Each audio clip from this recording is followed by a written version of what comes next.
এটা বাংলার কালচারের উপরে একটা বড় আঘাত।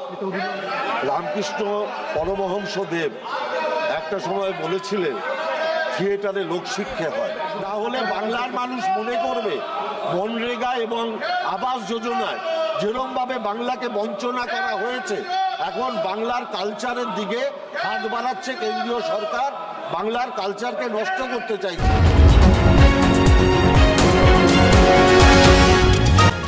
আপনারা দেখছেন এইকাল.in, সঙ্গে থাকুন, ভরসা রাখুন। 100 দিনের কাজ আবাস যোজনার পর কেন্দ্রীয় বঞ্চনায় এবার বাংলা কৃষ্টি সংস্কৃতির শ্বাসরোধ করার চক্রান্ত। রাজ্যের প্রখ্যাত নাট্যদলগুলির কেন্দ্রীয় অনুদান বন্ধ করা এবং কমিয়ে দেওয়া নিয়ে লোকসভায় গর্জে উঠলেন ব্যারাকপুরের সংস্কৃতি মনস্ক সাংসদ বিশিষ্ট নাট্য ব্যক্তিত্ব পার্থ ভৌমিক। কি বললেন তিনি? এই কালের পর্দায় সেই এক্সক্লুসিভ ভিডিও।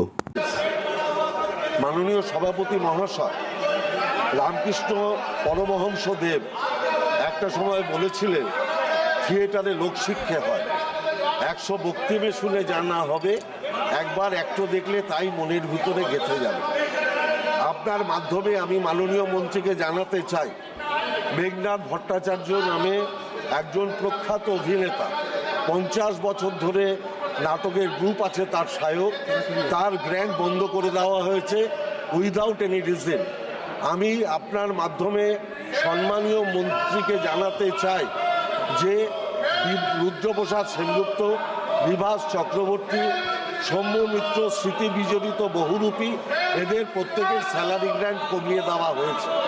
এটা বাংলার কালচারের উপরে একটা বড় আঘাত। এই আমার বক্তব্য হচ্ছে কেন্দ্রীয় মন্ত্রী যেন পুনর্বিবেচনা করেন এবং কারুর দ্বারা প্ররোচিত না হয়ে তিনি যেন অরিজিনাল তালিকা প্রকাশ করেন এবং এগুলোকে রেকটিফাই করেন।